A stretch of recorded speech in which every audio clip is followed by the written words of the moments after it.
Well, are you ready? I was waiting for this.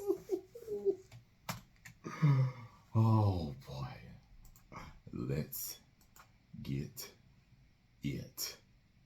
Let's talk for a moment about cliches. Ideas, expressions, or situations that get repeated and overused to the point where they become tiresome, predictable, and boring. Like the movie villain who pauses at the moment of victory to explain his diabolical plan. Yeah. The awkward, unattractive, socially inept guy who somehow ends up with a smoking hot girlfriend. Or the aging, cynical cop taking on one last case before he retires. Or the modern remake of an old IP that race and or gender swaps the majority of its characters, makes women the driving force behind every narrative event, introduces gay romance where none existed before, and makes straight white men the target of every single piece of mean-spirited humour from start to finish. Which brings me neatly along to Velma, an HBO remake of the classic Scooby-Doo TV show from the 1970s about a team of mismatched teenagers who travel around the country in a van solving local mysteries. There was Fred, the suspiciously fashion-conscious leader of the team who was always on the lookout for another case to solve. Daphne, his beautiful and accident-prone girlfriend. Velma, their geeky and awkward but highly intelligent friend from high school. Shaggy, a cowardly stoner who often ended up being chased by whatever ghost or monster was on the prowl that week. And of course, his talking doggo Scooby, who was always on the lookout for another snack.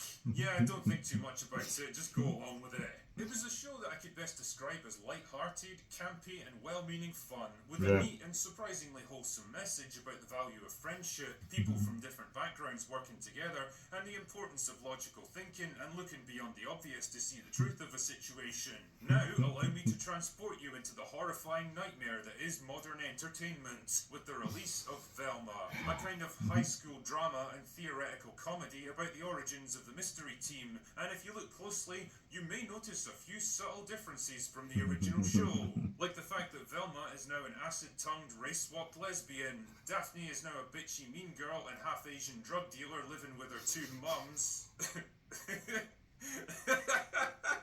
I can't do this, man. Shaggy is now a black high school news reporter for some reason with an unrequited crush on Velma, and because the show needs an object of mockery, Fred is now a mentally challenged, hormone-deficient rich kid who's so spoiled that he literally doesn't know how to cut up the food on his own plate. Oh my god, I feel like I'm having some kind of existential crisis here. I mean, this is real. This is a thing which actually got made. Someone wrote all of this stuff down, people edited and refined it, a big room full of experienced executives greenlit it, and whole teams of voice actors and animators and video editors helped to turn it into reality. Millions of dollars were spent on this professional production that people genuinely believed was going to be a worthwhile artistic endeavour. Honestly, I thought She-Hulk represented the creative nadir of modern entertainment, but if Velma's taught me anything at all, it's that no matter how far we may sink as a culture, there's always some horrifying new low that we can descend into. I think Velma may actually be one of the most repulsive, creatively bankrupt, nasty, mean-spirited, and reprehensibly terrible things I've ever watched in my entire life. The basic narrative, and I stress the word basic here, is that a string of gruesome murders in the local high school draws the attention of Velma Dinkley, a geeky and unpopular teenager who finds herself as the prime suspect. Velma's still haunted by the disappearance of her mum years earlier, but eventually resolves to start investigating, with occasional help from her former friend Daphne and local soy boy Shaggy.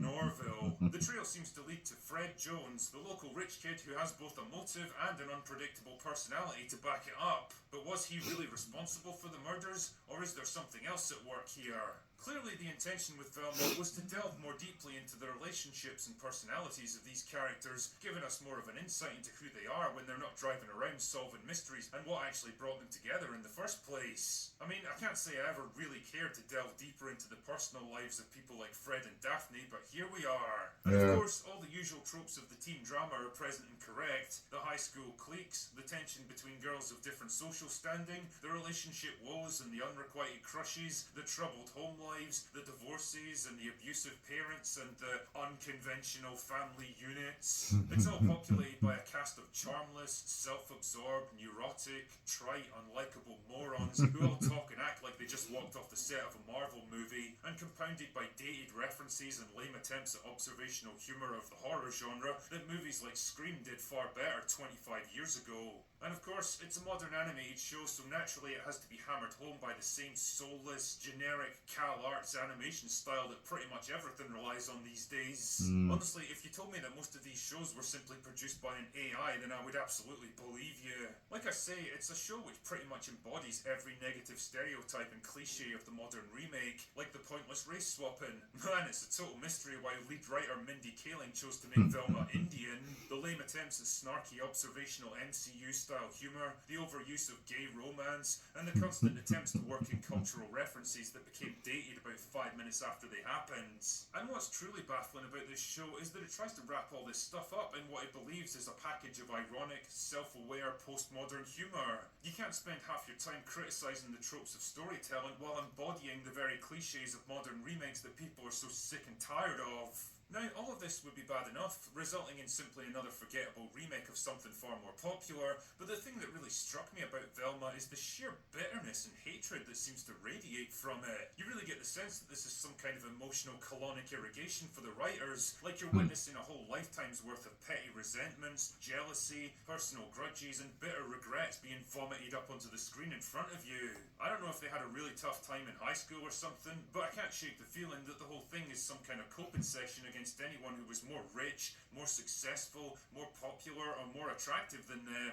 Either way, the attempted humour in Velma just comes across as hateful and nasty instead of funny and insightful. And man, what a weird target for something like this. Like I say, the original Scooby-Doo had a pretty wholesome message about a group of friends from different backgrounds learning to work together to overcome challenges. They each had their own strengths and weaknesses, and no one member of the group could solve the mystery by themselves. It taught kids that every individual has value, that you shouldn't judge a person's worth based on superficial characteristics. Ran in place like that. Being a modern remake produced by professional victims with ingrained grievances, the diverse female main character has to be the singular genius who triumphs against the odds, and everyone else just kind of orbits around her, entranced by her all-conquering awesomeness. And of course, the rich white guy is always on hand to be the butt of every single joke.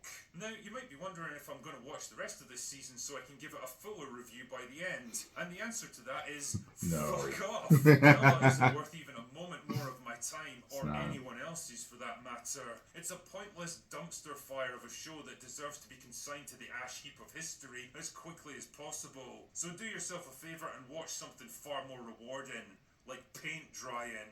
Anyway, that's all we've got for today. Go away now! Yeah, man. Yeah, a lot of people watched both episodes. All I needed was one. That's always my test for any movie or TV show. I'll give it a half hour. And if I'm a half hour in, I'm not enjoying myself like I wanted to, then sorry, we cannot move on. I have to at least be intrigued. You know, some movies are slow burns, so they'll they'll drop some nuggets for you, and you're like, like it hasn't picked up yet, but I'm still curious. Like, well, what's gonna happen? That's different, but even TV series are like that. Some are slow burn, like the first 2, 3, 4 episodes. So sometimes, like, well, what's going on here? Or it's just slow, but something in you, something in the show has caught you, and you're kind of like, I still got to see what happens, though. This didn't do none of that. None of the above. So it is what it is. They would be insane to greenlight it for a second season. Someone had written on Twitter something like, "Stop hate watching. These people think that you really like the show, and they've greenlit a second season. Stop watching it." And I think there's something to be said for that. But they couldn't be dumb enough to not pay attention to the ratings that it's getting, the ratings and reviews that it's getting. Forget about how many views you got on it, because that doesn't mean it's great. There's a lot of videos on YouTube with tons of views, but it's because people hated it. They came to see the carnage and then leave a comment, stank comment, or thumbs down. Just ask YouTube Rewind. You know what I mean? Sometimes that happens, So that doesn't mean that it's always something good. So,